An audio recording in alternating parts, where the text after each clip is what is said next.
introduction to people who are listening.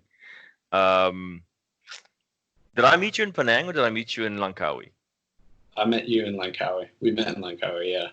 Okay, so you were volunteering at my hostel. Yeah. I basically showed up. I was broke as fuck, and I was in where was I? In Malacca, and I was talking to some people there. I was like, I'm broke. I don't know what to do. They're like, oh, you can go to Langkawi. We're staying at this honey badger huts. You can go volunteer there. See if you can try and volunteer there. And I was like, all right. So I went in there. I met you, and I was like, I'm a web developer. And you're like, yeah, okay, perfect. You're hired, basically. And I just hung out there, worked on your website, and yeah, it's good stuff.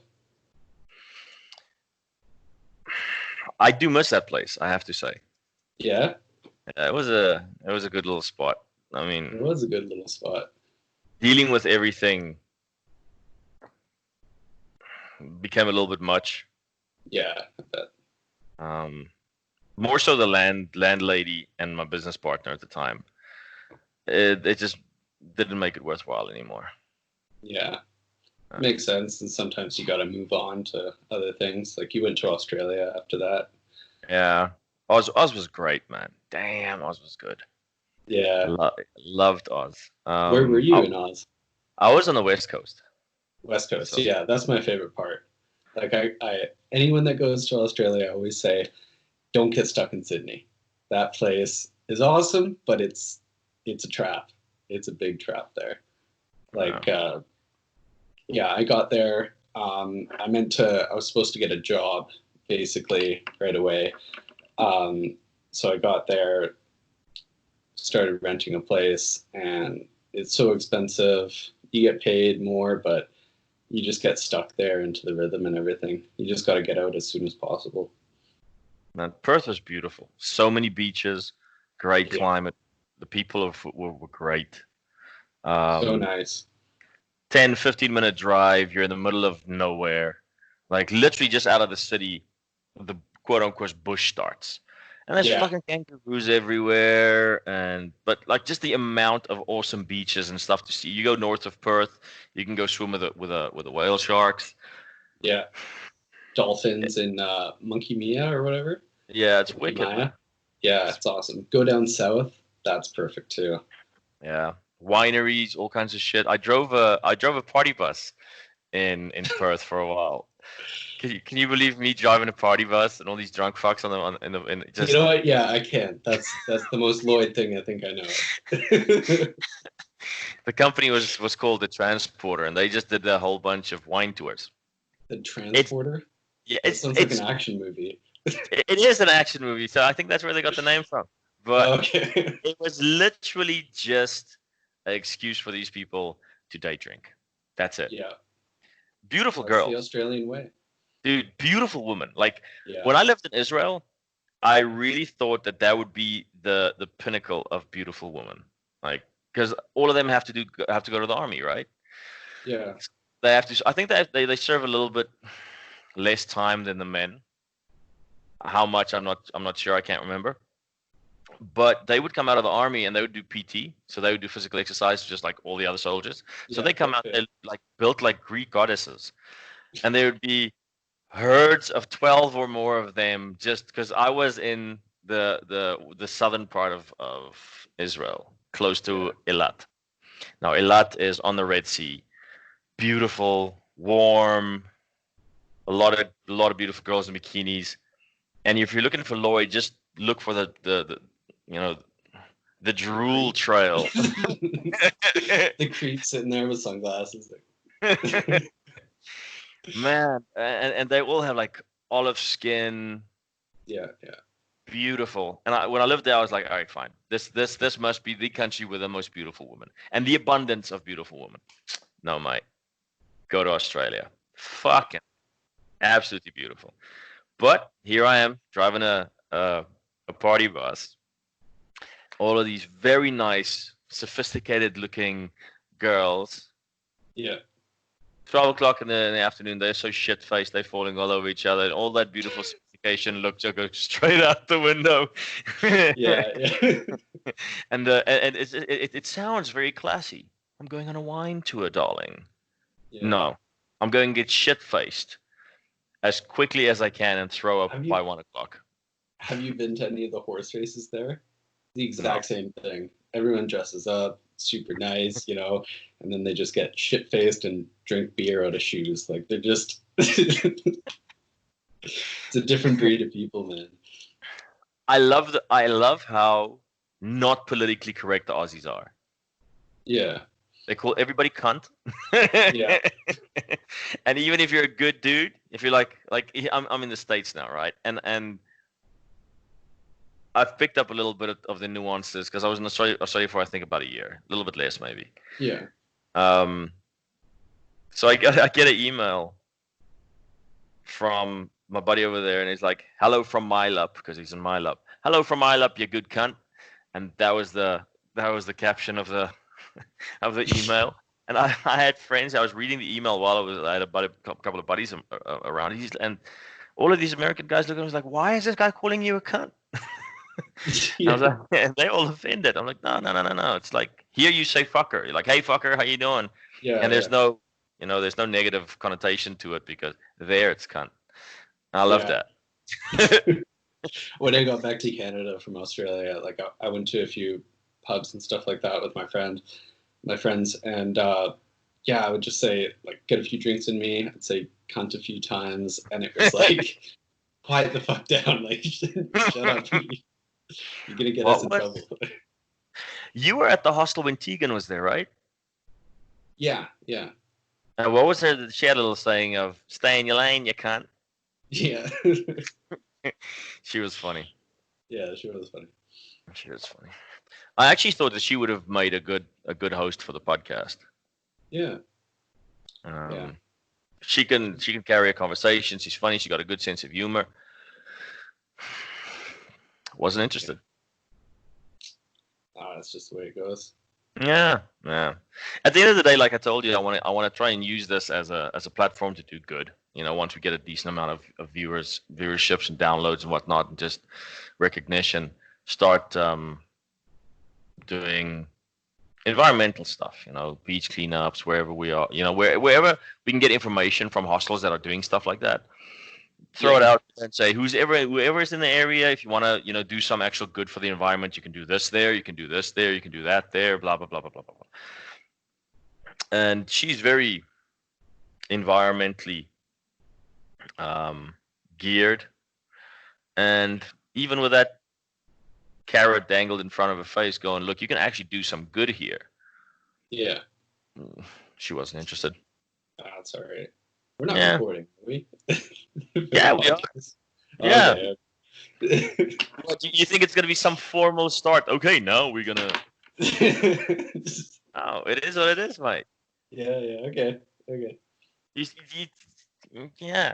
Because, again, for people who's going to see this, I asked Tyler to be one of my hosts because Backpacks Unpacked is going to be the first truly international podcast. So David, who's I don't know how reliable he is, but he's in Malaysia and he said he's going to make some episodes. You're in Canada. Nomada hostels are in Puerto Rico, and I'm talking to one more hostel in Australia. Nice. So hopefully everybody's going to start making episodes, throw it up here. And I've asked Tyler to do it, and he was all, "Oh, this is so difficult. I don't know if I'm going to be able to do this." It's having a conversation, mate. I know. Yeah. I don't know. It's like... About all the quirky and stupid shit that happened back in the day. Were you there when Tegan threw out that girl for pissing in the other... on the floor? Oh my god. How did that happen again? She just thought it was a bathroom, walked into someone's room and just started pissing on the floor. You see, it's that kind of stuff that I Classy. don't necessarily miss. Yeah. having to deal with that. But you didn't have to deal with it. Tegan Well, dealt with it for I you. didn't. I was like, they called me in and I was like, okay, fine. They initially told me that there was a water pipe that burst, and so I designed the place, right? So I know where the water pipes are, and I walk in and there's water coming through the reception, or from just above the reception. I'm like, there's no water pipes that run there. I don't know. And then somebody must have gone up, and I think it might have been Tegan. Yeah. Went up and found this girl still with her pants around her knees or ankles or whatever, taking a piss. And it was a waterfall of pee coming down onto the reception area, which was great. You think a hostel made out of shipping containers would have a little bit better containment, But shipping containers aren't made to be watertight when the water, like if any water gets inside of them, it needs to be able to drain, right? Yeah. And we kept the original flooring of the containers for the ones that were upstairs. Well, and to the sides actually. It was just the reception area that that open area. Yeah. So if you spilled water, it would have obviously just run down. But who spills water? That was the first time we ever had that problem. And what pushed Tegan over the edge, I think, was when she told the girl, like, you can't do this. That girl's response was, well, don't you have people to clean stuff like this? Yeah. And Tegan was on cleaning duty that day. Yeah. Well, she thinks that it's just a bunch of like poor Malaysians going to clean it up, and that's even, I don't even know what's worse. Like. Yeah. Either which way, that response rubbed Tegan the wrong way. Yeah. And Tegan proceeded to throw her out and refuse. She then asked if she can, before she's gonna get kicked out. Fine, can she at least have a shower before she goes? And Tegan's like, no, mate, fuck off, you're done. You can have a shower after you're done cleaning this up. Oh yeah, she might have cleaned it up too. Yeah. Tegan was a champ. Tegan was a champ. Yeah. You weren't there when the vegetarian came around, were you? The vegetarian. There were vegetarians. No, well, there's an infamous one. The one, I walked into the kitchen. What was her name? I can't remember her name. Tomorrow on the podcast, I'm actually talking to somebody that was there at that time, Holly. I'll get the girl's name from Holly, but. So what happened was I walked into the kitchen and I see her throwing away all the egg yolks. And I was like, what are you doing? Yeah, and she goes, that's the baby. I don't eat the babies. Nobody should eat the babies. And she's throwing away all of the egg yolks. I'm like, are you fucking for real? Yeah. Are you kidding me? And she was just cuckoo for Cocoa Pops. Ew. Yeah. Again, you'd know if there's a baby in there. You'd know. But eggs aren't. What's the word I'm looking for? They're unfertilized. They're unfertilized. Yeah, eggs. fertilized. Yeah. Yeah. So we have chickens here, and we had a rooster for a while. Most annoying thing ever. But yeah, basically, like the rooster was too small for the chickens, so we never got any fertilized eggs. The poor guy would get bullied by all the chickens too. Really? You'd see him like half his feathers gone. Well, all right. Well, how many countries have you been to now? Roughly 18, I think. So I guess I could count them out for you here. Like I've been to, but a bunch, and you spend a lot of time in them. Yeah. So I work remotely as a web developer. So basically, for the last 4 years until the virus hit, just going month at a time to each country. Sometimes 2 months, sometimes 3 months, or when I was at David's hostel, Angmo, I stayed there for like 4 months. It was just, I don't know. Just you find a place, you get comfortable with it, and then you go on to the next one? Angmo has always been, it's a train wreck. Angmo is a train wreck.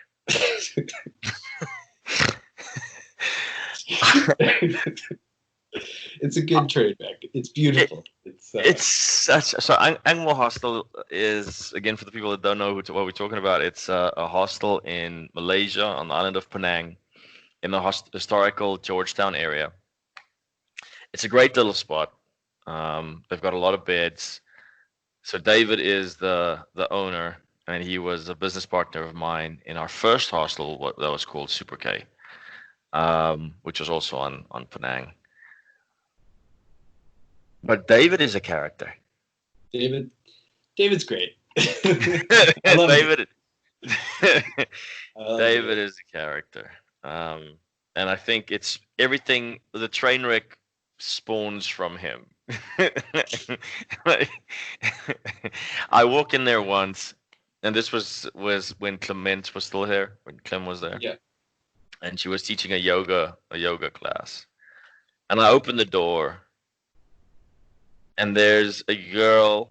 There were actually two, but the one really stuck in my mind. But there were two girls, and both of them were doing yoga in like a very loose but small kind of pair of hot pants. Yeah. And just vag out everywhere. Yeah. I remember we found out who that was, and it was someone that I met in in Thailand, actually. Just no class. Pussy out everywhere. And the one stuck in my head because she had a very bad looking badge, like very terrible. Yeah, let's talk about Angmo. We don't have to talk about that. That was why. Angmo's good fun. The people have fun, you know. And sometimes they don't work because they're hungover. But that's just hostel life, you know. You get a bunch of volunteers, and if you're not like Lloyd and whip them into shape. Hey, I wasn't that bad of a slave driver. Come on, like. Really, people would not have come back as much as they did if I was a fucking crazy, unhinged. You're not unhinged. You discipline, you know? Is it really that bad? It's not bad. It's just, you know, better stay in line. I've only kicked. Oh, come on. Hey, this is me every day. This is how. So I don't know how like other people perceive it. You know, like.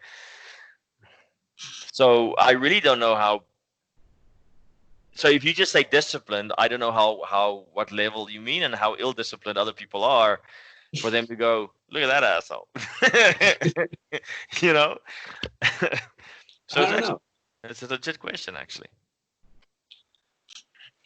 Yeah, I don't know how to characterize it. It was basically just like, you know, if you mess up, you don't have a good reason, then you go, which I mean is reasonable, but I only threw out 2 people, I think it was.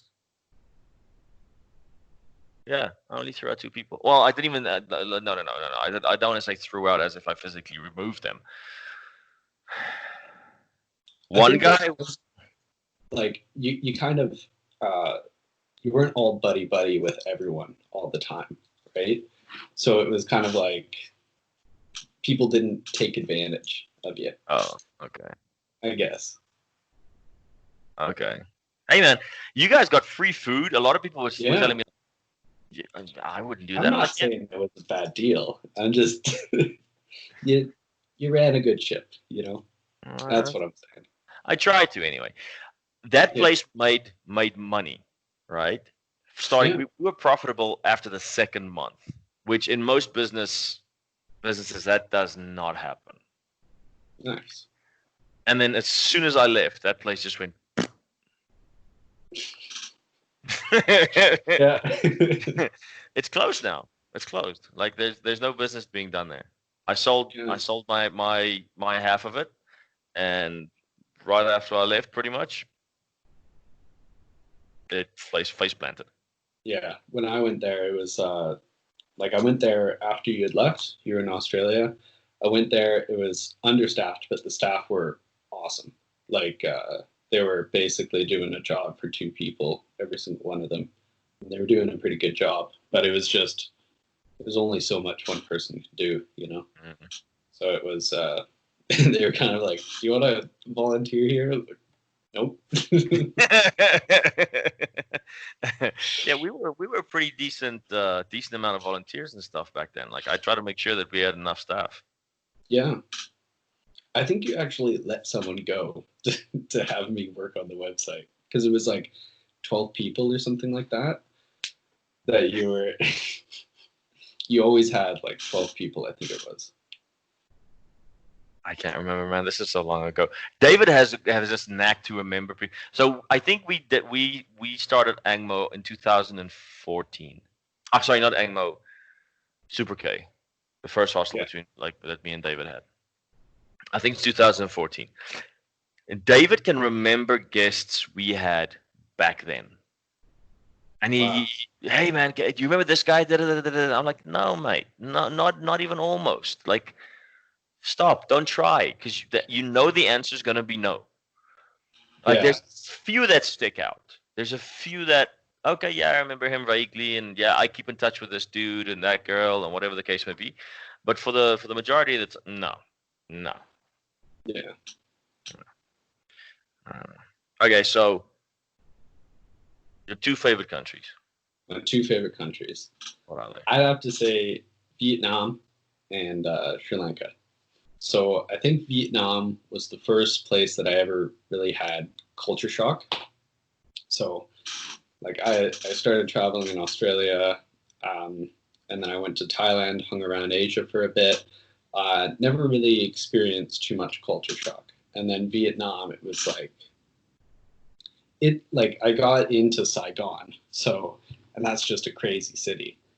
And when I got into the hostel there, like some guy, drunk old Vietnamese guy, came up to me, hey, you need to eat some fish. So there's like all these backpackers in the reception area around a table eating a fish. It was just, I don't know. There was just when I got into Vietnam, it was I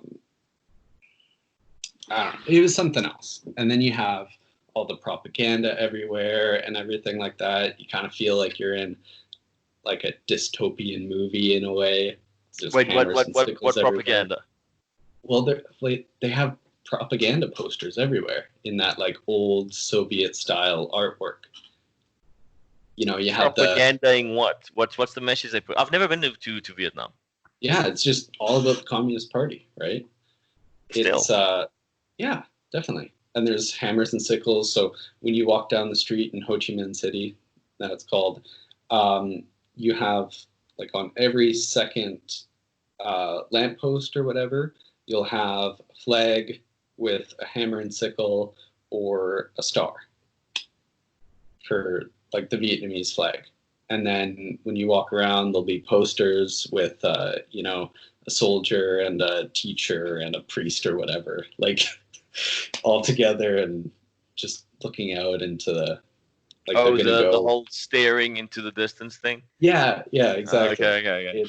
And statues everywhere of Ho Chi Minh, not everywhere, but you see them in the most peculiar places. Like, I got a motorcycle in Saigon. I went all the way up to Ha Giang, which is near the Chinese border, and like got up this terrible road in my motorbike and got up all the way to the top of this mountain, and there's this giant statue of Ho Chi Minh with a bunch of kids around him, like just which is in the middle of nowhere. The road's completely ripped up all the way up there. Like, it's something else. I don't know. It's not like, I think sometimes, you know, when you ask me what's your favorite country, I think there's two categories. It's, you know, what's the best two countries for adventure and what's the best two places to live, essentially. And I think like Vietnam's a very discomforting country for me, at least. Like I wouldn't live there for a very long time, but it's great for adventures. You're making me curious. Okay. That's good. I've only heard the only thing I've really heard about Vietnam is the cheap suits. Everybody talks about the cheap suits. Yeah, that's the stupidest part of Vietnam. You can buy a You get cheap for like suits. for ridiculously cheap and send it back, and apparently it's good, like well made and good fabric and all that bullshit. But that's the extent of my knowledge, really, when it comes to Vietnam. Like, I've never really had the inclination to go. Did the whole Cambodia, Sri Lanka thing, but Vietnam never really. So did you go throughout like the whole country, or are you more into one area? Yeah, so I basically went up the whole country, started in Saigon, bought a motorbike for like $200 Canadian, and it was a Franken bike, so it's just like put together from a bunch of different bikes. And yeah, drove it up, went to like Vung Tau, which is a coastal city just north of Saigon. It's kind of this like very French town, has a bunch of French architecture. Stayed in this Airbnb for like $15 a night, giant house. Just it was kind of scary actually. Just a giant old French house with a lot of space and a lot of echoes. You by yourself, And just yeah, just me. But so I bought the motorbike. I had never driven a manual motorbike before. okay. People that are listening, that is not the way you're supposed to do it. That's how you die. That's how you end up under a truck in Vietnam. There are some scary spots in Vietnam where I was like, I'm gonna end up like this bike was so bad. I'd never like the guy taught me for like half an hour how to drive a manual bike on like some deserted road somewhere in Saigon. I bought the bike. I bought the bike and driving back, I was shaking. I got up to this intersection. I think it was like 5 lanes on one side, 5 lanes on the other. I'm trying to take a left turn. They drive on the right. So I go and I kind of go forward. I jolt and then I stall in the middle of the 5 lanes, like at the beginning of the 5 lanes of traffic. And I look up at the light. It turns green. Everyone's coming towards me, all the motorbikes. I tried to push it, couldn't push it. I held in the clutch and just ran. I was like 5 lanes of traffic. Just thinking about it, I'm shaking. Like it was just fucking stupid. And then I went up to like that coastal city. I went up north to Phan Thiet, I think it was. It's like 200 kilometers north. It's kind of coastal, and then from there you can go to Dalat, which you probably know. So I went there. It's like everything was in Russian, just not much English. It was just this kind of like Russian town. It's near this like red sand hills where you can go down. I never ended up doing that. I basically left there to go to Dalat. I left late in the day.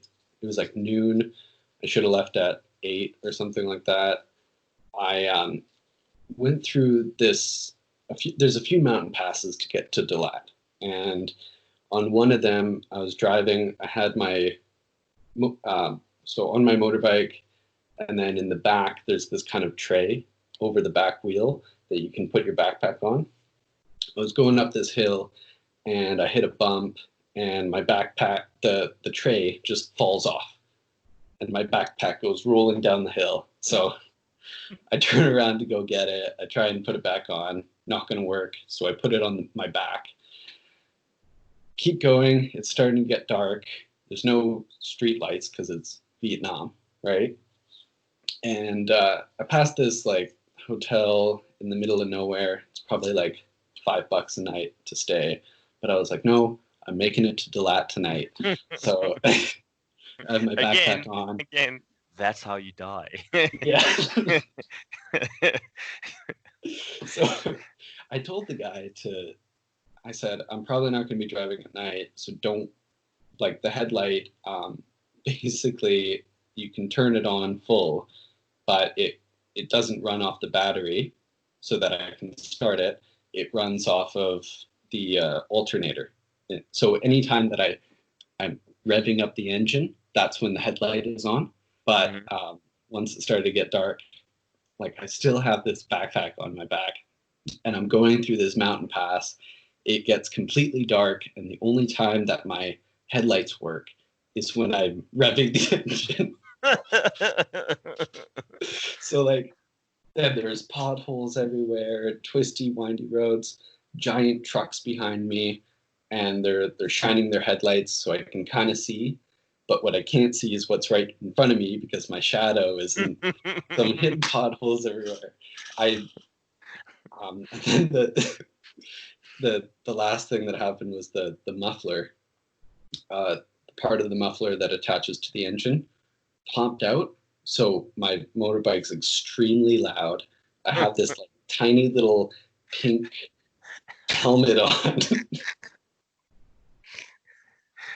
I make it to Delat, and I'm like, I'm not driving for another 4 days. Like, I need to get the bike fixed, and I have to make it so that the tray, I can put my backpack on the tray because I'm not going to drive with it on my back. But yeah, that was a scary time. I met someone in Delat, and then we went traveling for the rest of the time together.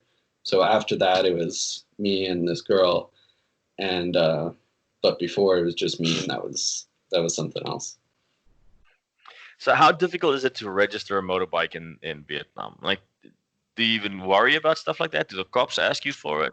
Like when you buy a bike, what's the paperwork that you do?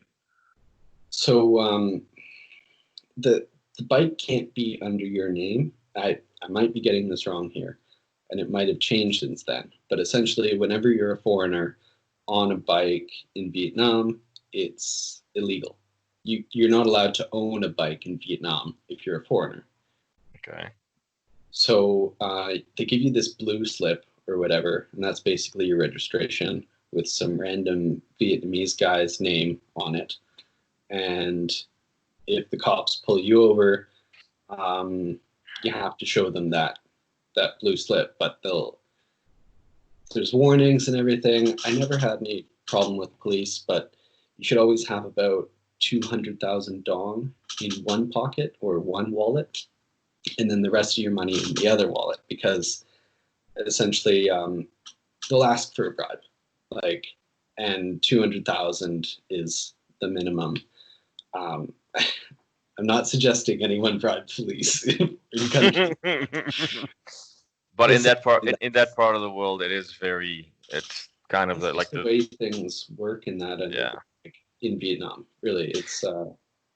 Well, in Cambodia, it was very, very much similar. There was so me and my ex-girlfriend rented motorbikes, the same kind of. Well, we rented them. You bought one.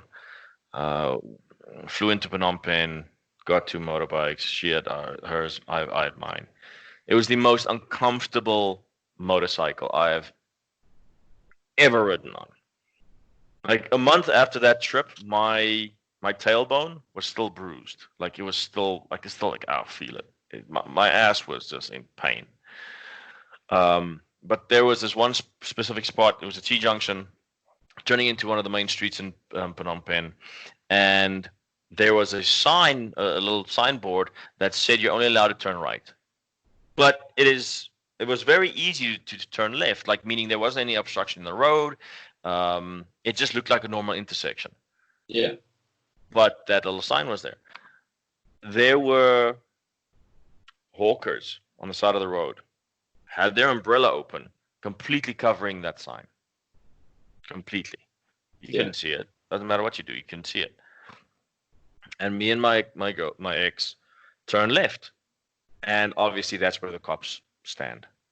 So it's basically a trap. They know you can't see it. Yeah. It's a setup. So, and this cop was like, "Oh, there's a sign." And I was like, "No, I didn't see shit. I didn't see it. Come and show me where it is." And then, then I can put my hands up and go, "Okay, fine." I didn't have an attitude. I was just like, "I really didn't see it. Would you mind showing me where it is?" Because I really honestly just didn't see it. And if it's there, and I'm at fault, by all means, mate, give me a fine. That's fine. And we walk over, and he's all confidently showing me the traffic sign.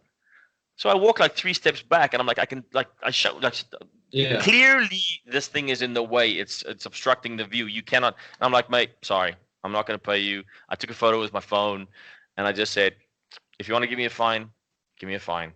I'll go and show them, at the offices. And then he turned You're in Cambodia, man. Well, he turned his story around real quick. He's like, okay, just give me $5. I'm like, I'm not going to give you $5. He's like, okay, give me $1. I'm like, I'm not going to give you anything. Give me the fine, but like not aggressive, not attitudey, not with a stink way of speaking. Just sorry, mate. No, I'm not. I don't give bribes. If you want to give me a ticket, give me a ticket. I've got the photo. I'll go to the traffic officers and I'll plead my case. And finally, when he saw he wasn't going to get any money off of me, he let me go. But Really? Yeah, Man, that's dangerous. They'll get you. Like, they'll just make something up, put you in jail. They can usually do that. well, yes, they can. And if you cop an attitude, sometimes they want to stick it to you. Yeah. But I try just be curt and hey man, sorry, I don't pay any bribes. I wish you and your family well, Yeah. but I'm not gonna give you any money. I wasn't at fault, and if you want to give me a fine, mate, give me a fine. So when I haven't really, even in Mozambique, me and that same ex-girlfriend went to Mozambique. I really wish I didn't do so much traveling with her, but anyway. We went to Mozambique also. Man, Mozambique is amazing. And it's the same thing. The cops just want to get a bribe out of you. And sorry, mate, you're not going to get any bribes off of me. So either you write me a ticket and I will pay it at the office. And then in Mozambique, they're so blunt about it. Then he literally said, well, then it's not worth my time. Just fuck off. Exactly. Yeah. Like, I was in Chiang Mai and I rented a scooter. I was going around the square, and the cops love to set up there's this like square road that they have the old walls in Chiang Mai, and then there's a road that kind of follows it, and that's where the cops love to set up. And like, I was driving, the cop stepped out right in front of me. I stopped because I was going to crash into him, basically. And he said, all right, come in. And he was stopping every single person that looked foreign, basically. Yeah. And they sit you there. They get you to come in. They have a cash register set up. So they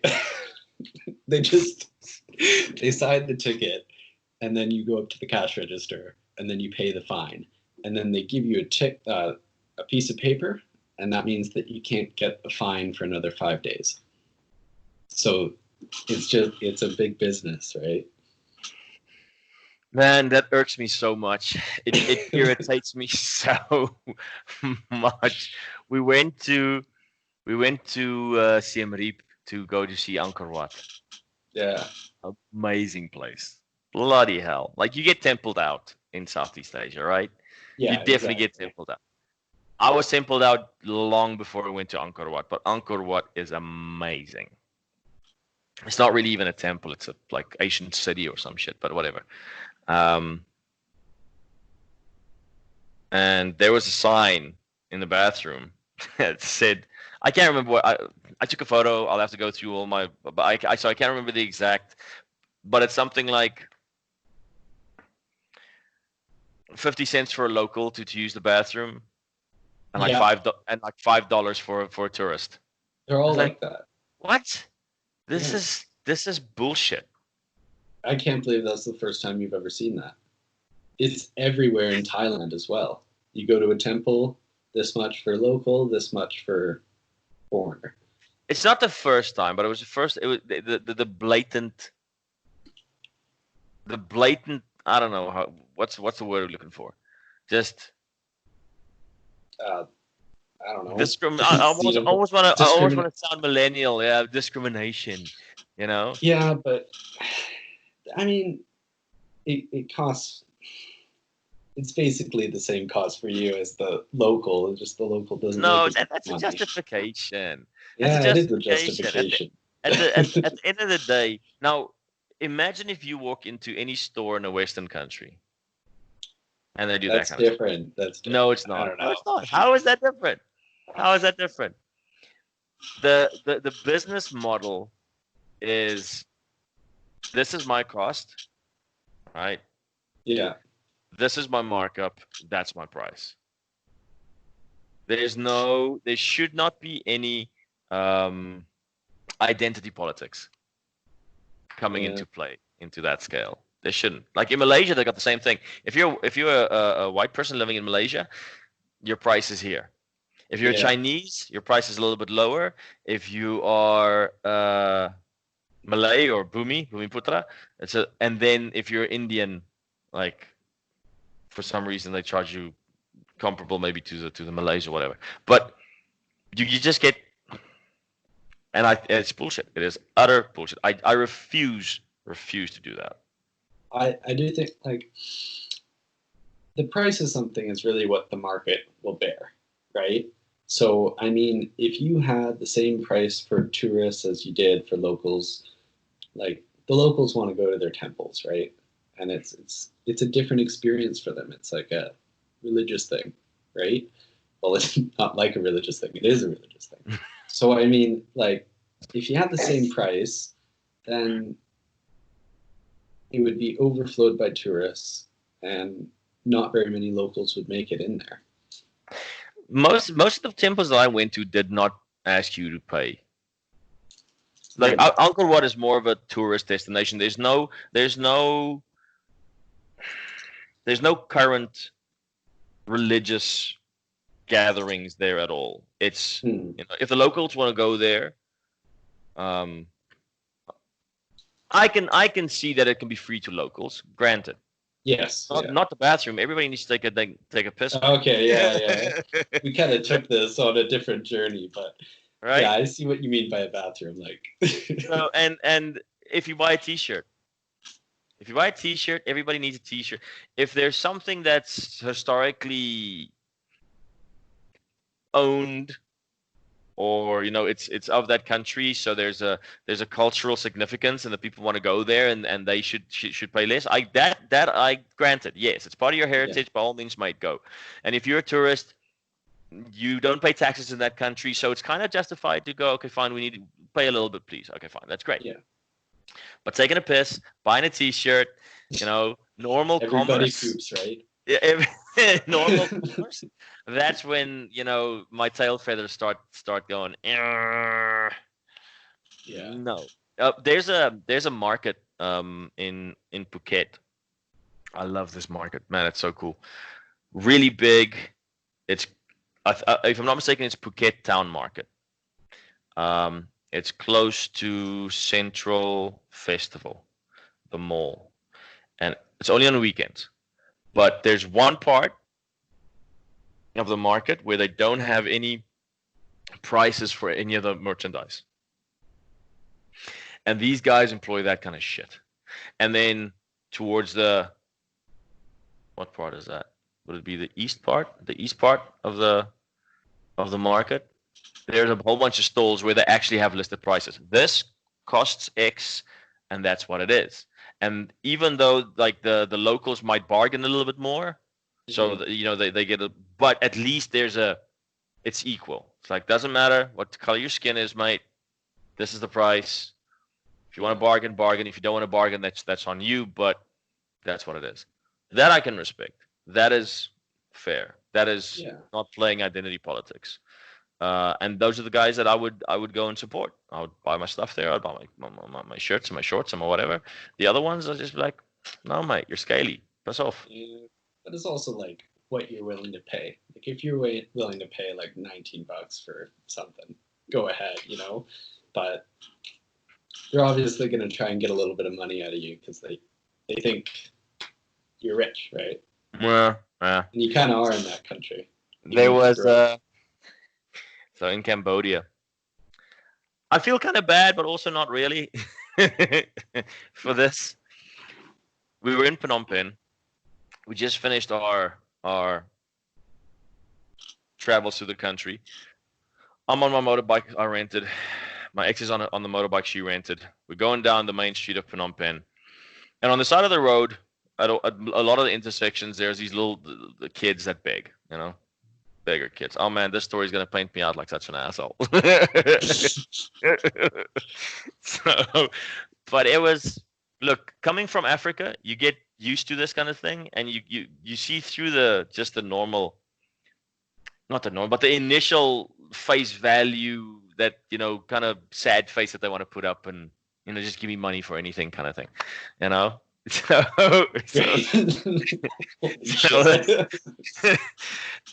my ex was so embarrassed. So anyway, we're approaching this intersection. Traffic light goes red, and there's a bunch of kids right next to the traffic light, and they're playing, and they're like doing their stuff. And as soon as that traffic light hits red, the line of traffic stops. Yeah. They turn around and they're eyeing who they can beg off of. But it's not just normal begging. So they walk up to my motorbike. One kid walks up to my motorbike, and he's got a feather duster in his hand, right? And he starts dusting my bike.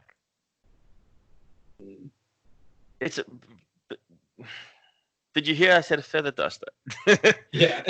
I've got clunks of mud everywhere on my bike. This dude's not doing anything. There's nothing coming over my motorbike. There's no sense in him feather dusting my motorbike.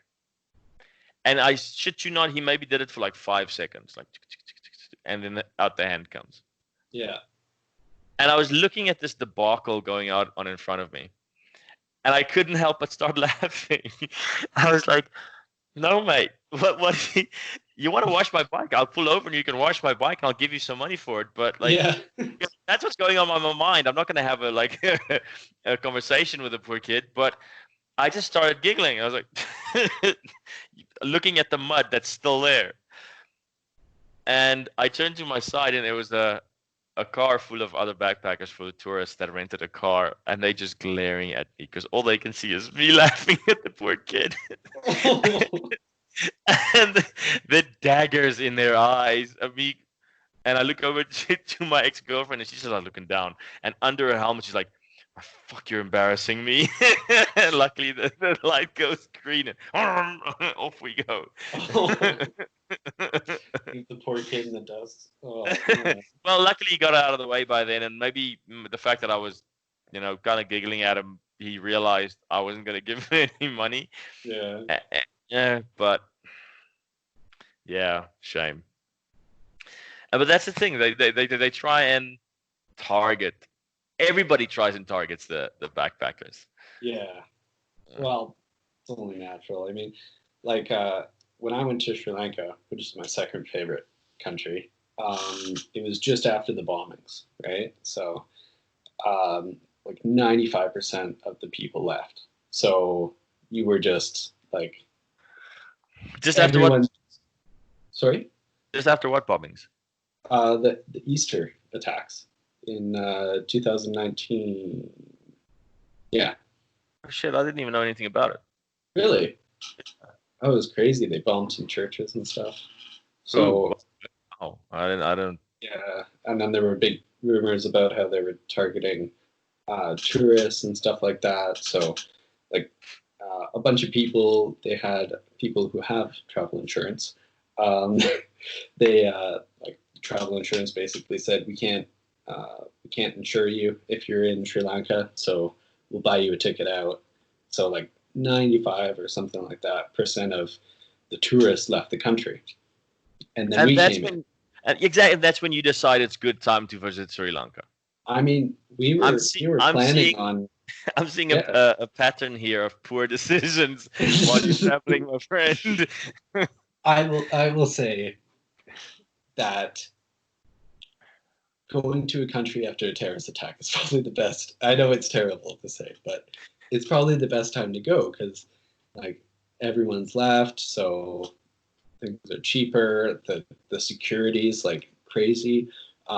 We went there. We arrived in Negombo, which was the hardest hit area of Sri Lanka from the terrorist attacks. And streets are dead.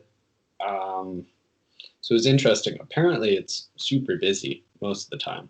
But yeah, just the streets were completely dead in Negombo. And what's the capital you said? no, not the capital. It's where you arrive is Negombo, which is just north of the capital, which is Okay. Colombo. Yeah. Okay, So okay. I never ended up actually going to Colombo, but that's the capital. You arrive in the airport. I think it's called Colombo, but it's actually in Negombo.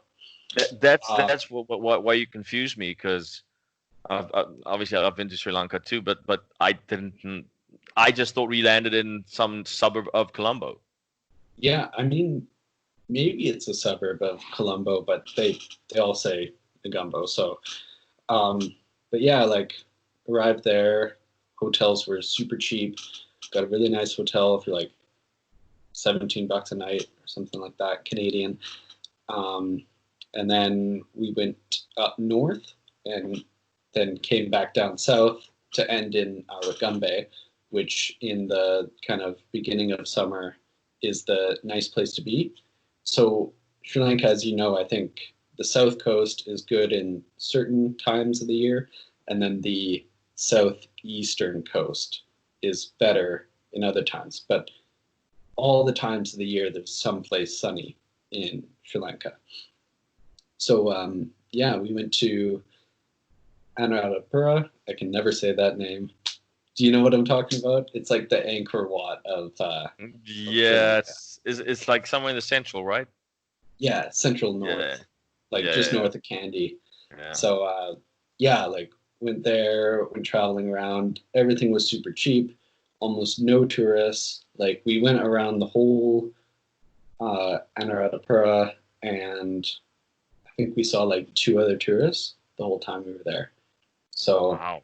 and the guy we decided to go with a tuk-tuk.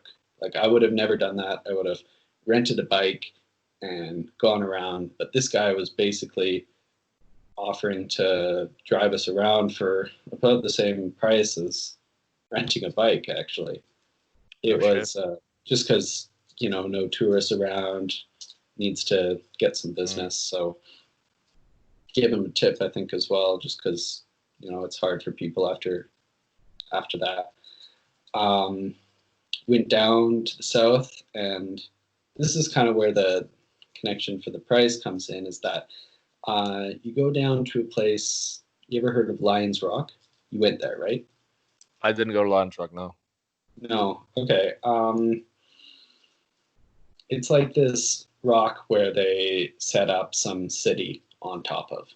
Oh, I've seen some photos. Yeah. I've seen some photos. It's insane, and then all around is just plains, basically. So that Lions Rock is set up by the government, and to go up Lions Rock, the best time to go is in the morning for sunrise or sunset.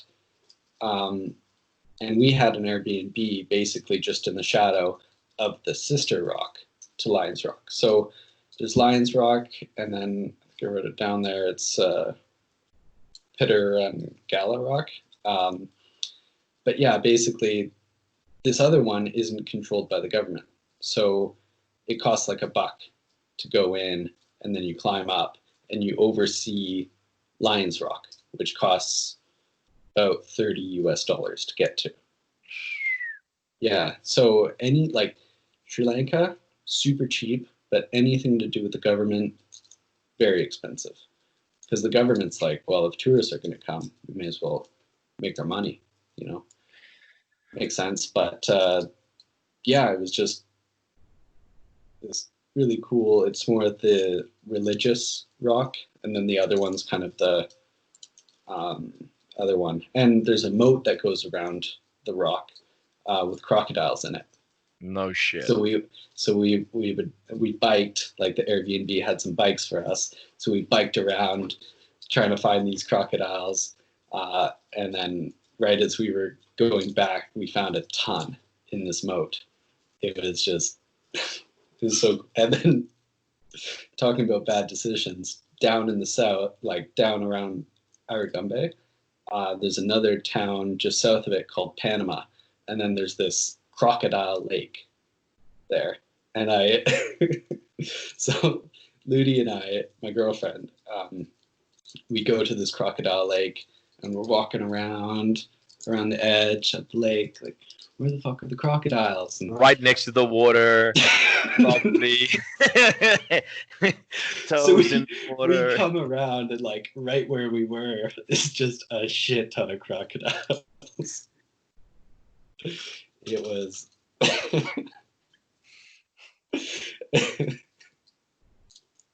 So yeah. I thought she would be the one with a little bit more sense, but looks like you just. Oh, she definitely. No, she definitely has more sense. We just. I don't know. No, I actually went to. I've been to Sri Lanka twice. I actually went there the second time to see if I can. Well, you know, what are the options to open up a hostel? Because I wanted to open up a second hostel there. But it changed so much between the first and the second time that I went there that, like, the first time I went was again with my previously mentioned ex. We went down to Weligama, Medigama, great places, but at that point, not very many hostels. I think there was like one guest house that we stayed in, maybe two, but none really focused on backpackers. They were guest houses, you know, like just a normal guest house, not a backpacker spot, not a hostel. Where is this in the country? I don't know. South. Right. Okay. So it's right kind of like south. the sister to Arugumbe. Could be. Yeah, I know that there's a place down south where people go surfing a lot, and then Arugumbe is another big surfing area, and wherever the weather's good, like everyone just moves between the two cities. Yeah. The tourists. Now, Weligama is kind of for beginner surfers. Because I haven't surfed before I went there. Well, actually I did. I surfed in Bali a little bit beforehand, but very little. So I still wasn't that confident. And Weligama is kind of where you go to just iron out, you know, get to stand up on the board, get a little bit more experience, and then you move a little bit to the west and north. There are a couple of nice, easy, lazy left breaks and stuff. I can't remember what the towns were called. They're literally maybe 10-minute drive from Weligama. But back then my back was so messed up that, like, popping up, I couldn't stand up. I had to keep like hunch over, keep low, like, because my back was just messed up beyond belief. Like, how old are you? Dude, my back is fixed now. My back is completely fixed thanks to Logus. There's a physiotherapist in Penang called Logus. I forgot his full name. He's the only guy. I went to two different doctors beforehand, and both of them told me that I've got a slip disc and I need surgery. Right? And I was like, fuck. And I was doing jiu-jitsu at that time. I was the coach at one of the gyms. It was shit. Like, I couldn't sit up straight. Like, in the mornings, I had to roll over my shoulder and like push myself up because to get to the story, Logas had me do some tests, some what's the word I'm looking for? Just movement analysis or whatever. And within 10 minutes, he's like, your inner core is completely dormant. Somewhere along the line, you injured your back and injured your inner core, and your outer core started to compensate, and your inner core is completely dormant. That's what's going on. So he gave me a few exercises. My back was fixed within 2 weeks. Literally, that was it. Done. And that was all thanks to one of the guys that was in my jiu-jitsu class. He was in the Australian Army, and he told me that the Army, because there's an Australian Army base just on the mainland in Butterworth, and they send all of their guys that need any physiotherapists to Logus because the guy knows what he's doing to get shit done. So I'm not 60. Ass.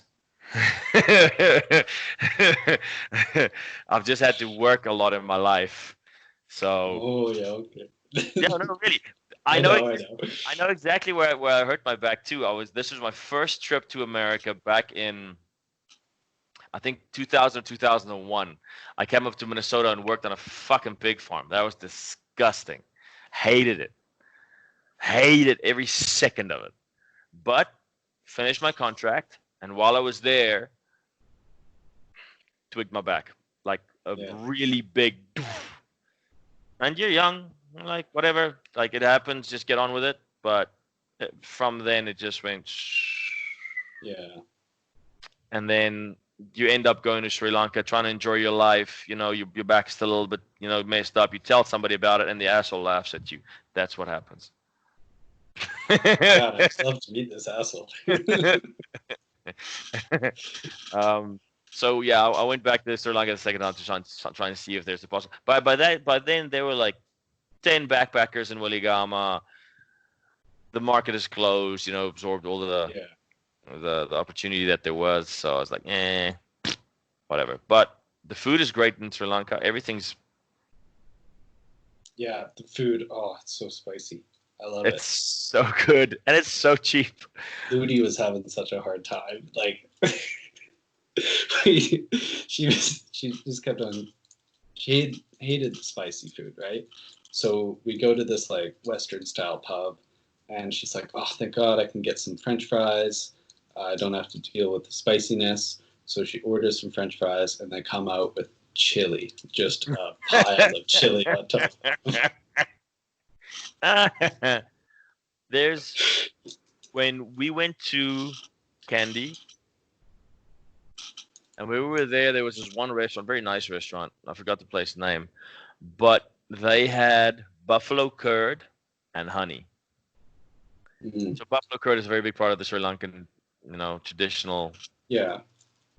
And this dude's buffalo curd and honey. Every day I had to get my fix. And after a while, my then girlfriend was just like, "Would you stop every day with the buffalo curd and honey?" I'm like, "No, I won't." And is it katu? Katu. Oh my God, I was sitting there just trying to figure out what the name was. Katu. Yeah, that is good. So much fucking katu, and they give it to you in such large portions. It's like $3 to feed 2 people, basically. Yeah. And you look up at the waiter with this like thankful look, and I was like, "You know me.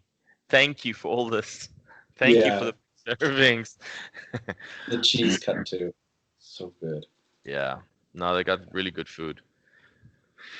When I was in Arugumbe, like I said, like Arugumbe was completely dead when we first got there. I think we stayed there for like a week and a half or 2 weeks, and at the end it started picking up again because people were starting to come back to the country. But anyway, like the food there, we went to this one restaurant, and I think we got a chicken burger, and I saw the guy, we order it, and I see him like go on the phone, and then 10 minutes later, this guy comes up and he's trying to sell us surfing lessons, right? Arugumbe is just full of people trying to sell you surfing lessons. I think we were at that restaurant for like an hour until we got our food, and they had cooked it with bones in the chicken in the burger. So if you go to Sri Lanka, just stick with the local food. They know how to cook it. It's freaking awesome. You don't need the Western food in Sri Lanka. Yeah, the Western food even in Malaysia sucks. Yeah. Well, Malaysia has super cheap like fast food as well. That was something that was so crazy to me. Like you go to a McDonald's in Kuala Lumpur, it's like $2 for a Big Mac meal, and it's just, I don't know. Most places in Asia, it's super expensive for Western food. Like you'd go to some Western style place, and it's almost as expensive as at home. But Malaysia was something different. Why would you go to a country like Malaysia that has such a melting pot of different cultures, different food? Oh my God. Yeah. Fucking go to McDonald's. Because you're drunk and it's the only place that's open. Okay. Yeah. At least it's an honest answer. I can. Okay. Yeah. I can get that. Fine. fine. But also, like, sometimes when you're hanging out with Malaysians, like, they just want to try the Western food, right? Like, David always wanted to go to Subway with me. I'm like, dude, like, I'm not going to go to That Subway. Subway in Georgetown, I've never been to that Subway in Georgetown because that Subway has given 3 people that I know not just mild food poisoning, like digestive pyrotechnics to the 10th degree. Yeah. So that's just down the street from the main road, right? Exactly. That's the one Yeah, down on that kind of Julia corner. Street. Yeah. No. I stay away. Just always Sri, get the two ringgit noodles. no, Sri Ananda. Oh, God. Sri Ananda with their butter chicken masala. Oh, Yeah. dude. That's the place you brought me. We went there, yeah, with Ludi. Yeah, I think so. We were back And there. the butter chicken wasn't that great because there are a couple of of Sri Anandas around the island. It was freaking awesome. For me, it was awesome. But you were like, oh, it's not the same. It's not the same. Like, obviously, they've got different chefs, and the one and the other. But it is still pretty freaking good. It was. It is still pretty Yeah. good. So if you do go to Penang, go to Sri Ananda Bawan, is the whole name. Not that I know what it means. And ask for a butter chicken masala. But all of their food's good. All of their food's good. That was an awesome place. Like, that place is really known for their food, eh? Like, yeah. No, they're really good. The chicken tandoori is also really good. Also much cheaper than some of the other places. Because there's a lot of locals go there. Yeah. When I just got, what was this place called? There's another place on Julia Street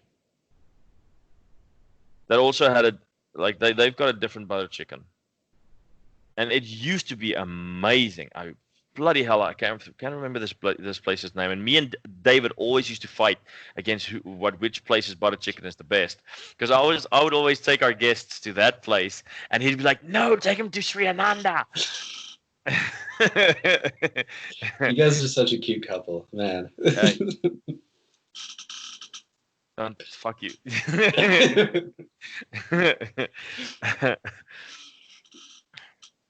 We're very similar in very, very many ways. Yeah. Except I don't want to piss on David, so I'll shut up now. Yeah, don't piss on David. I want to, though, because he deserves it and he needs to fucking get his act together. All right, Dad. Jesus. Yeah, it irks me. He told me he wants to jump on and make a couple of episodes. And he just never does. Yeah. So hopefully, now that we've named and shamed him, he'll get it. You gotta corner him like you did me. I didn't corner you. No, I wanted to come on. Yeah. Hey, man, it's part of the reason why I really want to do this podcast is any other podcast is usually one person, one traveler that goes to different places and kind of gives feedback on through their perspective. Yeah. Now I've recently seen more and more people, interviewing, other backpackers, but it's still very heavily influenced by them, their experiences, meaning the host's experience. Yeah. And that's all you get, really. So if that person is interested in X, Y, and Z, that's what they'll speak about, X, Y, and Z. And they always look at a destination through their perspective on what their likes and their dislikes are.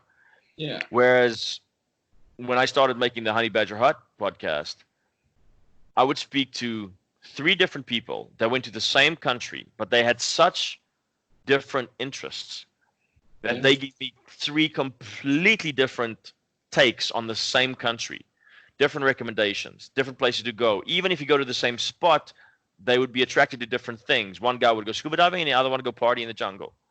You know, so you get a very wide range of recommendations, even though you speak about the same country, even the same place in the same country. Exactly. Where a lot of the other podcasts, they just don't get that. Yeah, and like in Vietnam, you know, when I talk about Vietnam, I'm like, it's a crazy country. But for some people that go to Vietnam, it's not all that crazy because they hop on a bus or something like that. They go to the hot spots where a bunch of other tourists are, and it's just like how I probably saw Thailand, you know, like the first time. Eventually, I ended up living in Thailand, but you know, Vietnam, once I got to Dalat, I basically just went into the interior where most people follow the coastline. So I was going into places, walking down the street, and people would look out of storefronts like, what the hell is this white guy doing in our town, you know? And they scream hello at you because they don't know any other words in English. And yeah, really cool experiences. Like one time I was, the girl I was with was vegan. So she only, you know, and she kind of compromised for vegetarian while we were there because it was so hard to find vegan food. But we're in the north, and we park our bikes and go out into the kind of street food area in this small town to try and find some vegetarian food. We can't find any vegetarian food. We come back, and our bikes aren't in the same place. What? Like, I can't really remember this 100%, but there was this like Western looking house on the street, and our bikes are there, and we go up to our bikes to go on, and someone opens up the door and they motion us inside, and we get inside. And you just walk into some stranger's fucking house. Yes, come in here. This. I didn't see anything wrong with it, but now we do. But we get in, and like everyone from every generation basically is sitting there eating lunch. So we joined them for lunch. We got our vegetarian lunch, and it was, you know, we were sitting there with these two older men. They had so in Vietnam, the older men love to wear their old like Vietnamese army uniforms. So people will be working out in the field. They have the army helmet on because it protects you from the sun. The Vietnamese army helmet. Anyway, so we're sitting there. They're in their uniform, and the girl I'm with is American. I'm like, I wonder if this is gonna go down well. This is gonna go down well. So they ask where she's from because we're talking through a translator because nobody translation app. Just Google Translate. You can speak into it. It's not the best, but it gets the job done. Ask me where I'm from. I say Canada, and they kind of look at each other like, what, Canada? I don't think they really knew about Canada, but they asked her, and she was from America, and they kind of looked at each other, and then the rice bowl came by. They handed her the rice bowl, like everything was all right. So some places in Vietnam, you'll get that kind of like pushback because they think you're American, but most people like, it's in the past, let's move on kind of thing. See? Yeah. I kind of expected the story to go, you walk into some stranger's house, they've got military uniforms on, they ask the girl where she's from, she says American, and you just see some old auntie slowly closing the door in the background.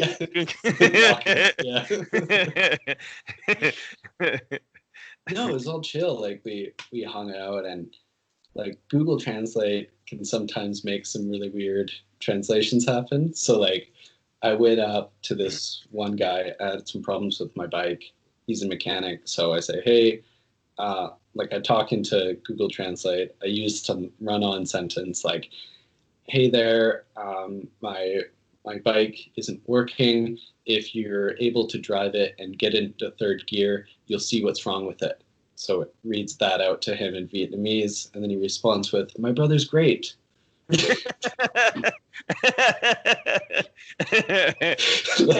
I don't. Okay.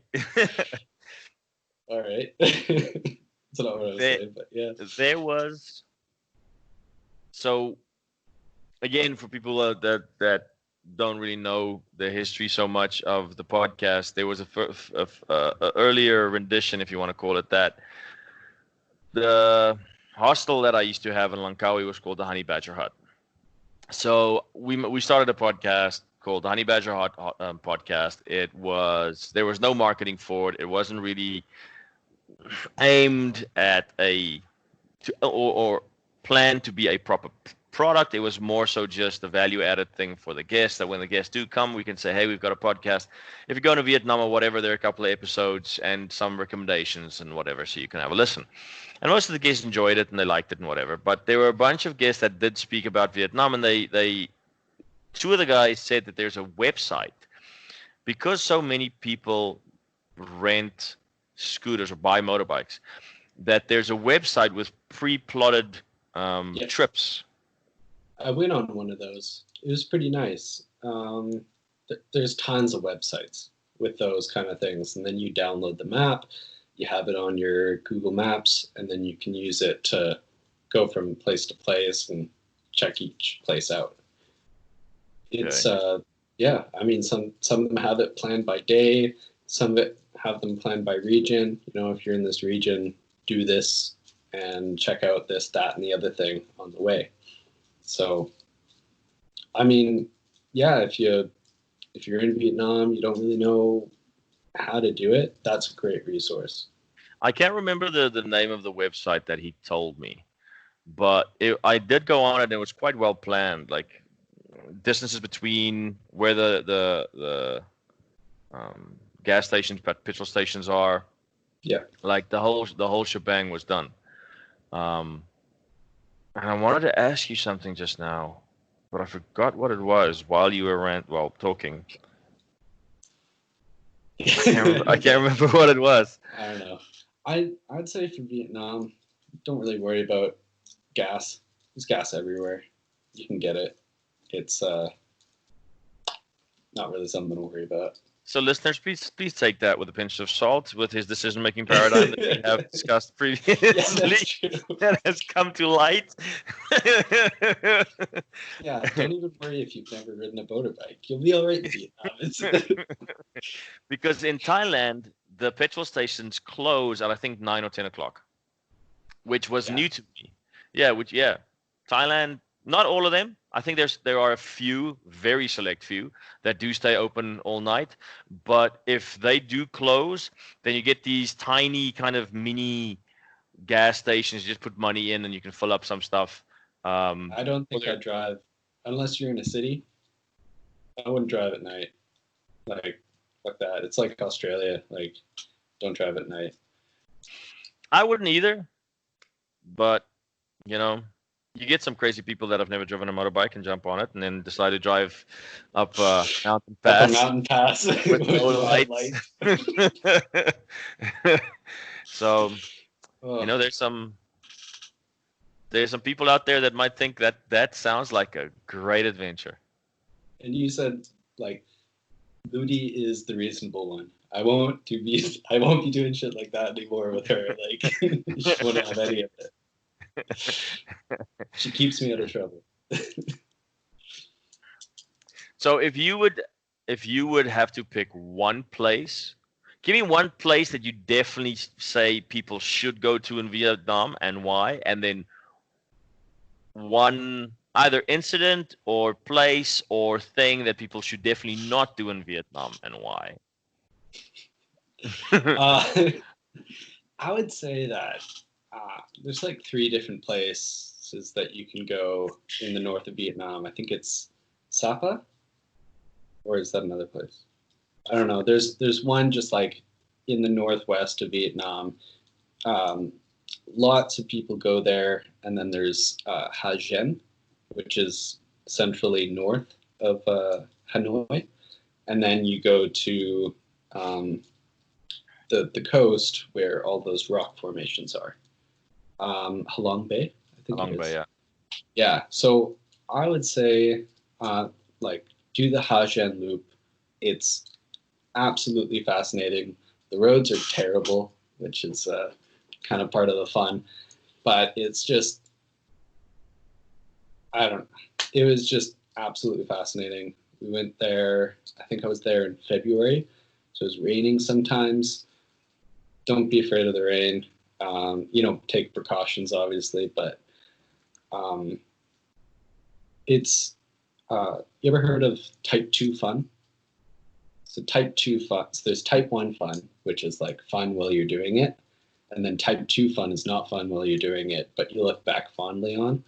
So that's type 2 fun. Just like, or like riding in the wet and you can't find anyone to dry your clothes. So like when I was going through the Ha Giang Loop during the rainy time, I was just putting on wet, cold clothing from the day before and then driving.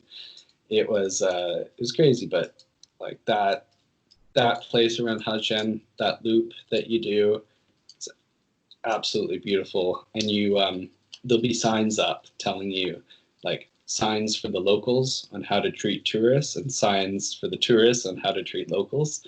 No shit. What do they say? Like for the not to do to the tourists, it's like grab them. So like you'll be grabbed in Vietnam and brought into a place. And it's not in a bad way. It's usually in like a, hey, try this, or welcome to my country kind of thing. I don't know. It's, the people are really nice, but they can seem rude based off of different cultures, right? Not to do in Vietnam. It can be a shitty experience, a shitty hostel, a shitty place. Just give me the other side of the spectrum. Like, man, I don't know. While you ponder on that, sleep buses. Wait, I will say sleep buses are not as comfortable as you think. Like, so when I was in, I would say the worst experience I had, which isn't that bad, was we were going from this weird, I think it was Son Track, and we were going to Ninh Bình, which is another place. They're kind of like park areas with beautiful landscapes and stuff like that. But it was pretty far away, so we decided to take one of these sleeper buses where you have a bed in the bus and you sleep there, and then they empty your gas tank, the gas tank of your bike, and then they put it in the underside, and then you get out and they give you your bike and they drop you off at a gas station, basically. So at that point, I had lost my glasses. I was using contacts, and I got out, and my bike was kind of banged up because it looks like they just threw it in and then kind of like threw it out, and he gave it to me. But yeah, that ride was not very nice. We arrived at like 3 a.m. and had to find a hotel that would accept us at 3 a.m. It was an interesting journey, but not something I would 100% recommend. Yeah, now that you mention that, I've had a couple of absolutely terrible bus rides. And as soon as you start compromising on bus rides, it feels like your life is going to end. Well, I mean, always bring a coat in Malaysia if you're getting on a bus. Well, not just the worst. One of the worst bus rides I've ever had was in Thailand, and we were going. Oh, dude! From Chiang Mai to what's that town? There's this. Funny enough, I've never been to Chiang Mai before. Like, no? I've spent how many years in Thailand? I've never been in Chiang Mai. I think Thailand's the place that I've spent the most amount of time out of all the countries. but I've never been to like Phuket or any of the beaches. Always up in the north in Chiang Mai and surrounding area. I should actually go to Chiang Mai, but we were taking a bus ride. This was me and different girlfriend. Of a while ago, I was living on Koh Samui. I'm a scuba diving instructor, so I was living there, working there, and we drove to Malaysia for a visa run.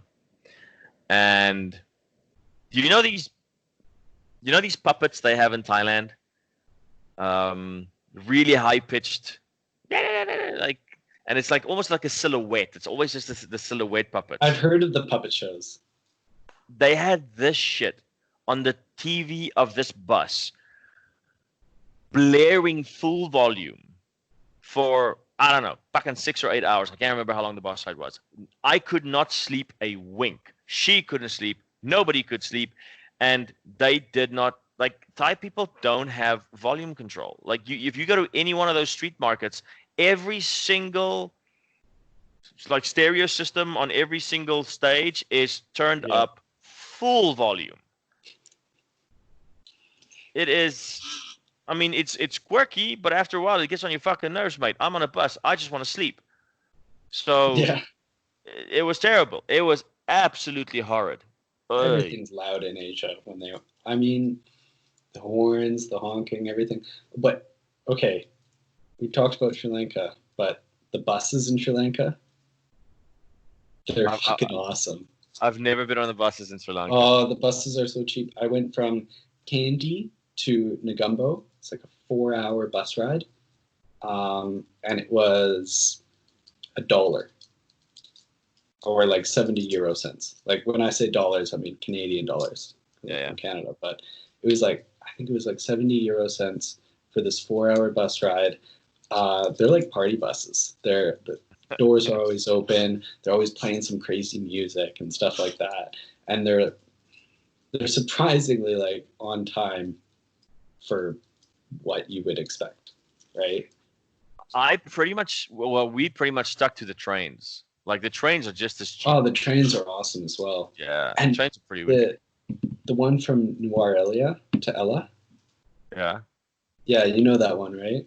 Yeah. Yeah, it's where it's a super touristy train one. But when we went on there, there was like, I think there were like 10 other people on this train. It was just like nobody on that train. And everybody takes photos. Completely packed.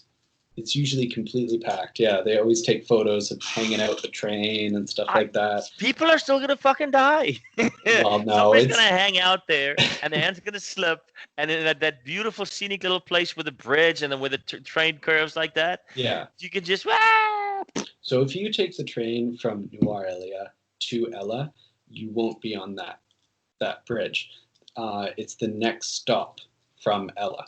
So a lot of people take that train from Nuwara Eliya to Ella, and they're like, "Oh, where's the train? Where's the train?" But it's from like Ella to the last stop on the train, and you can go. It's like the something arch bridge or whatever. It's awesome. Like you can just hang out down there, watch the train go by, watch all the tourists taking pictures and stuff. Nice. So, I think it might have actually been a good thing that you guys didn't get a motorbike in Sri Lanka. I wanted to. It was like we had a small scooter, me and my then girlfriend, and we were driving up and down and doing whatever. But they don't clear the coconuts and they don't cut the trees that hang over the road. They don't clear those. Mm-hmm. So we were. I mean, those little scooters, they're not fast by any stretch of the imagination, but they're not slow. Like you can get 100 kilometers an hour, or like close to it anyway. Yeah. And we were gunning down the street once, and a coconut fell and hit me straight on the shoulder. Damn. And a falling fucking coconut's got some weight on it. Yeah. Luckily, it wasn't a full size. It wasn't a mature one. It was smaller, but it still hurt. That thing would take you out. Did you have anyone on the back? Yeah, she was on the back. Yeah. Okay. Yeah, she was on the back. I did actually rent a scooter in Sri Lanka. Gumbe, and then we went to Panama to check out the Crocodile Lake, and then up north. It's really cool countryside. I think there were even like peacocks there and stuff. Oh yeah. Yeah, and they fly. You didn't know they flew? I didn't know they flew. There's a national park on the east side of Sri Lanka. Yeah. Where they have elephants and leopard safaris. That's around Aragambe, I think. I think it's on the way to Aragambe from Ella. And but that's the same thing. Yeah, that's the same thing. Like there's tons of safaris. Yeah. Stupidly expensive to the tourists, but much cheaper to the locals. That's bleh. Yeah. I'm not sure. Have you I seen don't. Those I trucks, don't know. They're crazy. The multicolored disco trucks. No, but like the ones that you go on the safari. Oh like, no, I haven't seen them. It's like a Jeep, and then you're kind of like elevated above the driver, and then like the seats look super luxurious. I don't know. I was like, I'm not doing that. It looks expensive, and it looks like too much. Yeah, I looked into do it myself. I looked into going. I don't think you're allowed to go in there with the scooter. Oh yeah. We I'm not didn't mistaken. go to the actual park, but we just went. Oh, okay, just around that area. Yeah, we were thinking about going to the park, and the prices were so inflated that it was just not. Yeah. My girlfriend at the time she was from Switzerland. She was kind of keen. I'm from South Africa. Like I've been to national parks. I've like that kind of stuff and lions and hippos and it's. Yeah, it makes sense. I think like Sri Lanka, it's very cheap in a lot of areas, but if you want to do very specific things, it's really expensive. Yeah, very touristy stuff and things things that are unique to Sri Lanka. They kind of they rape you a little bit. Like you said, I mean, anything to do with the government in Sri Lanka, they're going to charge you. Yeah, they're going to charge you a lot. Yeah, they're going to charge you. But I'm surprised you mentioned Halong Bay as one of your top bits, because I remember quite a few of the people that were on the Honey Badger Heart podcast. They said Halong Bay is very polluted. So sorry, I was saying that you kind of have three places in the north. I never went to Halong Bay. I didn't go to Sapa. Okay. I went to Hagen. Okay. And I mean, I suggest it, but it's obviously like biased because that's the only one I went to. Yeah. But I loved Hagen. Didn't go to Halong Bay or Sapa. Sapa? I forget if it's actually called Sapa. Someone's gonna give me shit for it, but. So yeah, the highlight of your Sri Lanka trip was what, the crocodile moat? Maybe the Crocodile Lake, or the sunrise at the rock, at the one next to Lions Rock. Right. That one was beautiful as well. There's an island, now that you mentioned the crocodiles, there's an island, I think just west of Borneo or something. I could be wrong. I probably am. Can't remember exactly where it is. But the Allies fought the Japanese there. And there's a bunch of mangroves, a bunch of crocodiles. The Japanese were there first, or they had an established base. Allies landed, started attacking them. There's like 1,000 Japanese soldiers or something stupid. Yeah, okay. They all fled into the mangroves trying to get to one of the other bases. And they went through, I don't know how many kilometers of mangroves. Like maybe 80 of them got out on the other side. The rest were all eaten by crocodiles. Jesus. That's rough. It's a very, very well documented tale or thing that happened back in the war. You should actually go. You just YouTube it. Just YouTube it. Like I could, yeah. I'm killing the story. I'm wrecking it completely. But I clearly remember that they were the Allies actually documented that they could hear the screams coming from the mangroves at night as the crocodiles, because the war was going on. They chased away all of the deer and all of whatever, all of the native animals that the crocodiles would have fed on. So those buggers were hungry. Yeah. And these bunch of Japs ran in there, and meals on wheels, mate. Yeah. When I was so in Sri Lanka, when I was around that moat, and we were checking out the crocodiles, we went around and we found this like group of people, Sri Lankans drinking, and we're like, they're just like, oh, you got to be careful, you know. And said, oh yeah, we saw the crocodiles. We're keeping our distance. It's like, no, the elephants. Like that's a big water source for the elephants, and at night they can't see you. They'll just come right through it, apparently. So we started walking back, and then they were like, no, we'll take you on our motorbikes. So we hopped on the back and went back to our Airbnb. Did they want money afterwards? No, they didn't. Wow. They didn't ask or anything. We were like, no, it's completely all right. Like we'll walk back, and then yeah. In Sri Lanka, when I was there, they were very much like Sri Lanka's safe because of the terrorist attacks. They really wanted the tourists to come back, so they like you know, I'd go to the train station, and there'd be soldiers there. There were soldiers everywhere in Sri Lanka when I was there, and they'd be going in. They'd double up on scooters and just like rip through the towns with their guns up and everything. And I even saw this one tuk-tuk that was painted green and just had a ton of soldiers in the back of the tuk-tuk, and they're just they're going up a hill. The tuk-tuk is just barely making it up this hill. It's stuff like that you just cannot see in first world countries. It's just no. You'd never see it. But yeah, and we went to this train station, and they had the bomb squad there, and they were checking people's bags. So we came up. There's like a sign that said, you know, no veils or anything like that. Everyone must have their bags checked. So we went up, we put our bags on the table to have them checked out, and they were like, no. Go. Everybody else needs your bag checked. You're fine, mate. Yeah, you're fine. Don't worry about it. And checkpoints everywhere in Sri Lanka. You'd go through a checkpoint. Everyone had to get off the bus except for us, basically, to go through the checkpoint. Yeah, it was just okay. Like, well, it's kind of understandable if the group that planned the bomb were clearly domestic. Yeah, people just can see by how you look. You're not domestic. All right, mate. Clearly, yeah. You're off the hook. You're not part of this because you got a backpack on your fucking back and you look foreign as hell.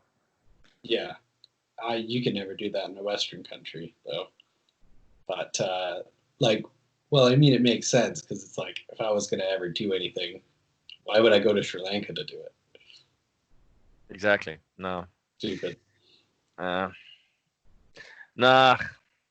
We'll see. I'm stuck in America for a while, so yeah. I'm getting Canada. Hey, no. Don't even try. Don't even try to pull that. You've got your van and you're going all. I've seen the photos that you're posting on Instagram. They look great. You're having a blast. You're like seeing all these fucking cool. I'm stuck in Kansas, mate. Kansas. You know what happened? What's happening in Kansas? Nothing. The nothing grows this fucking tall. Then there's a bar, and then nothing continues. It's rough, mate. It's rough. I'm in a small town called Axtell. We've had this discussion. Axtell, Kansas. If you want to feel bitter about it, mate, if you want to feel bitter about your life, you know, when you're down one day, just Google Axtell and see the lot of my life at the moment, and you'll immediately feel better about yourself. All right. I already feel pretty good about my situation. I'm putting in new flooring. Gonna go on a BC trip. Gonna go to anywhere in BC. I don't think I'll cross provincial borders though. Don't even have to deal with How that. comfortable? So again, people that are listening, he's got a little. You've got a van that's Yeah. decked out. 1991 Chevrolet. It was like transformed. It was a passenger van, and then they converted it to a camper van in like 1992 or something like that. So it's like, I don't know. It's all the super light wood, has that like smell of a camper from 1990s. I think that's called mold, but I'm not too sure. But it serves a purpose, right? Yeah. So Gets me, like, I drove down to the Grand Canyon, down to LA.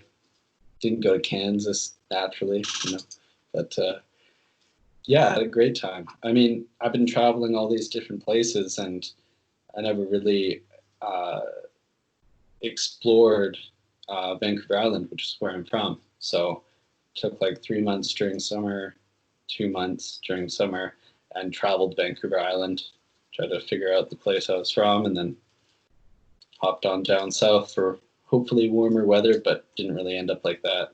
Got caught in a snowstorm in September. how insulated is your van? Oh, not pretty insulated. It's got insulation, but we were vacuuming it and kind of got a lot of the insulation out from the vacuum. No. It's like, what is this? Oh no, it just sucked out all the insulation. No. So yeah, we were pretty cold. The floor was so cold when you wake up. We have a little furnace in there though, because obviously it's a Canadian camper van, so you need a furnace. But that thing rips. It's so loud. You just get woken up in the middle of the night from this like.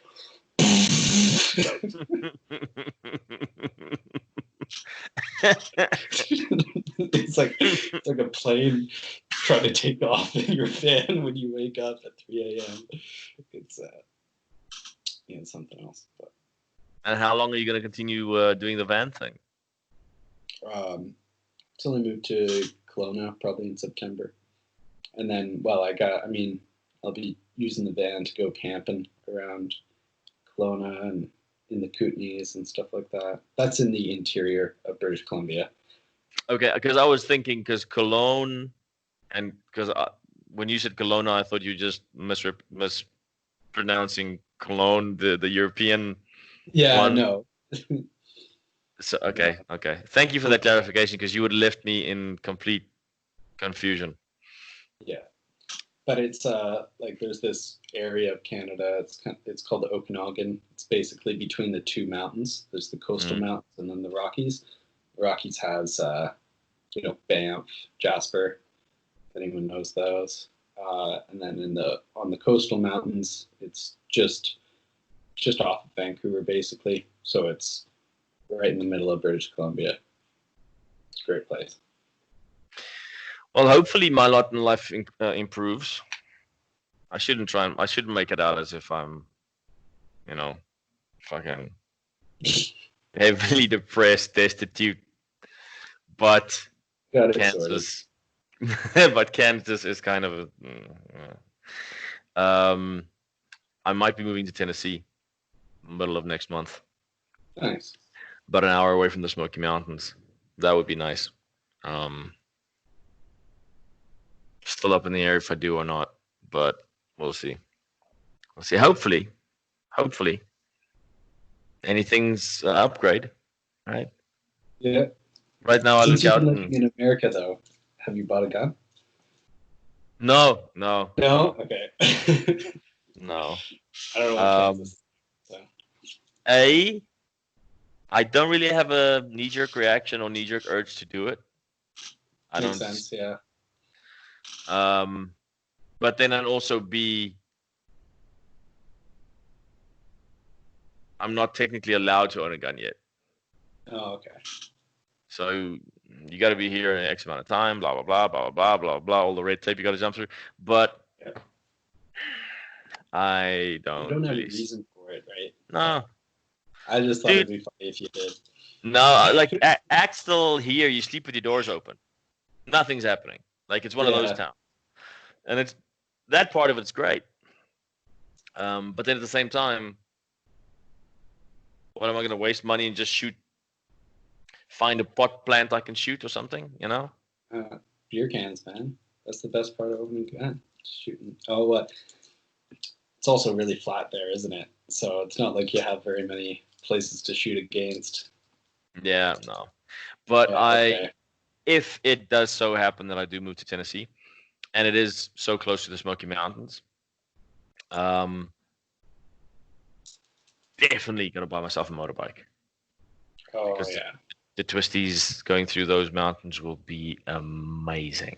I've already checked, and there's a whole bunch of motorcycle rides, like routes set out and whatever. So looking forward, really looking forward. That's perfect. Ever since I left South Africa, that's the only thing that really I can say I miss. If a bike comes by, like something inside hurts. It's like, man, I long to get back on the bike. So now I'll be in the perfect place to do it. That's perfect. Yeah. Yeah. Little GoPro. Turkey's running in front of me. It'll be a good day.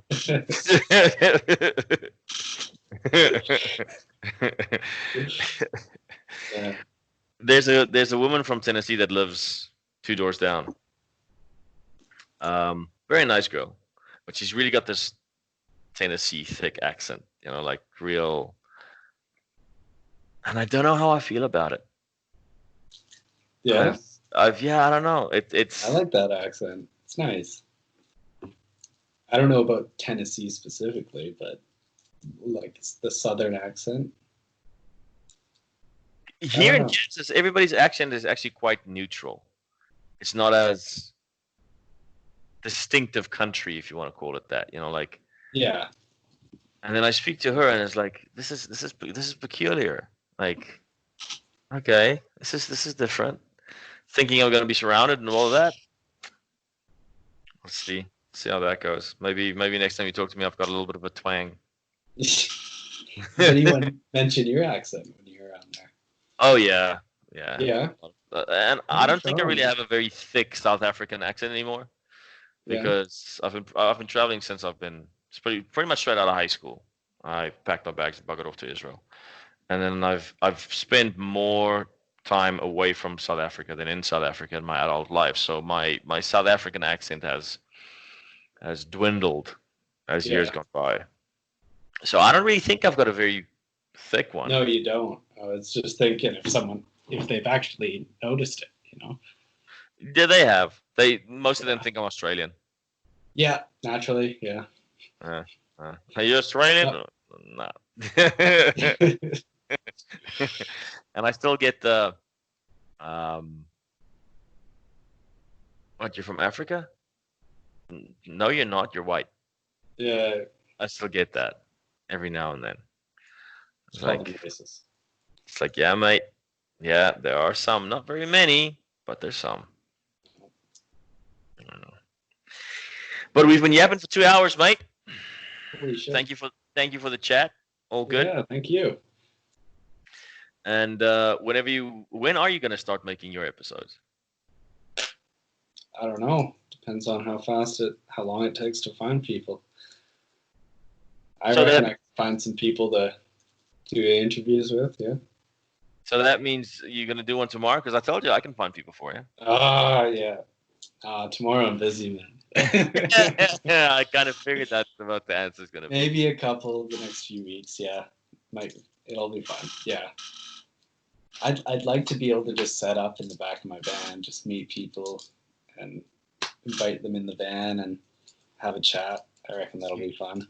You're going to look so... You want to come into my van? Yeah. There's like missing paint on the hood and everything. Because, mate, I'm not going to lie, that van does not necessarily shout trustworthiness, if you want to. Like, it's an old style van, bro. You know, like when I was traveling back up, Ludi left back to France in LA, and I was driving up north, and it was November, so I wanted to do the Movember thing. But I reckon that a slightly balding guy with a mustache in an old van driving around wasn't really the best thing to do. It's funny how the addition of a woman can make things seem so much better.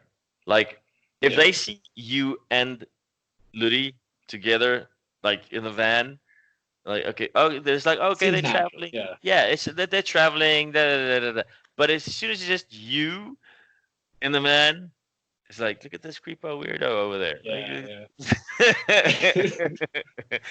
I'm pretty sure I got some like eyes, like what the fuck? What is this guy doing? And I did the same thing for a while in Australia. Had a little van, cruised up and down, and it was fun. It was all right. Yeah. But also got some of those looks. Yeah. Definitely got some of those looks. It's like, mate, I thought you guys be used to this because so many people do it there. They call them the grey nomads. You've heard that term, right? No, I haven't actually. But I know that a lot of people do that. Yeah, like, the grey nomads is a term for retired people. Oh. They just follow the seasons. People like you, yeah. No, I know. Yeah, well, thanks, buddy. Yeah. Well, it was funny because like we're driving around our van. We thought we'd like meet a bunch of other young people driving around in their vans, but yeah, most of the people that we met, just older people and older Canadians, like snowbirds, right? We called them snowbirds. Dude, Canada's so big, like it's massive, isn't it? Yeah, it's huge. So the chances of you guys bumping into other youngins. Yeah, and there's so many free campsites around. But are there? Yeah, tons of them. Old logging places, so the loggers will come in, log a place, and set up a campsite for later on, basically. Oh, I didn't know that. Yeah. So what on the island, at least, They got shower facilities and toilets and all that shit. No. Oh. You're saying no. It's like no. Well, what are you talking about? I don't know. What are you talking about? It's camping. Why would you want a shower or a toilet? I like being clean. No, some of them do have outhouses, yeah, but most of the time, yeah, you're without a toilet or anything else. You just have a bath in the lake. That's your shower.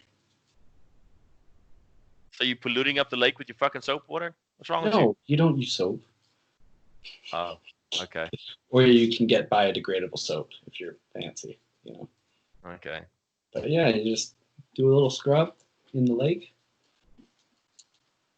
Pits and stuff, yeah. Bits. Yeah. Sexy. Yeah. It's a sexy life. Living in a van. I think I would. I'm gonna ask Ludi her take on that. She'll tell you something completely different. No, but you can always find gyms and stuff like that. How much for a shower? $1 or $2. So. Okay. Like just go into town. You'll be able to. Yeah, toilets and showers are definitely on your mind, and you can usually find them. And there's apps like iOverlander or Wiki Camps, and then whatever country you're in, that you can find toilets, free campgrounds with toilets or whatever.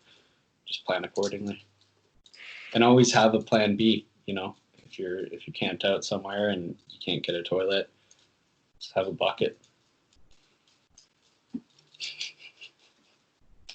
What? We have a little portable, like a porta potty, like a little toilet in the back of our van, just in case. Yeah,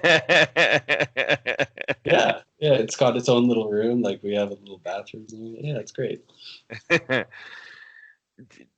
I can just picture you wanting to go take a dump in the bush, and then there's a bear, and the next thing you have no testicles. Yeah. You coming running out of the bush with your pants on your ankles, and a bear right on your ass. Yeah. I don't take shits in bushes. Only take a piss. It's you know, you gotta. Oh, so you leave those for in the van in the little toilet? Yeah, yeah. Oh. Why are we talking about this? All right. On that note, it was nice talking to you. I'm so glad we did this podcast. Everyone knows about. Okay, can we cut that out? Oh no editing, no none of that stuff. Pretty sure I have control over that. I think I'll be good. Don't be like that. Okay, mate. Have a good one. No, I'm not. Yeah. And remember not to kill the. Yeah, definitely. All right, bro. Till next time. Nice talking. Latest. Bye. Bye.